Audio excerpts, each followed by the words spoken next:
bazılarınız pelet ve odun yakar. Pelet yakarken depoyu tamamen ağzı ağzına depoyu dolduruyoruz. Depo ağzı ağzına doluyor. Bir.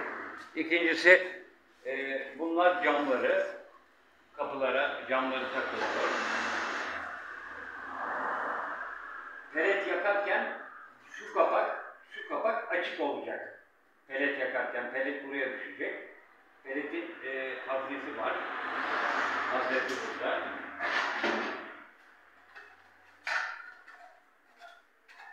Şu peletin haznesi. Pelet yakarken pelet haznesini buraya koyacaksınız.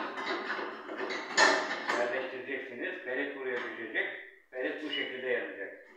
Ve odun yakarken bunu çıkaracaksınız. Bunu kapacaksınız. Odunları dolduracaksınız. Odun yanarken bunun içinde dökümdür içi. İçinde yanacak. Burada ayrıca küllük. Güller düştüğü zaman külleri alacaksınız. İyi, sağlıklı günlerde kullanmayı nasip etsin Allah. Hayırlı günler.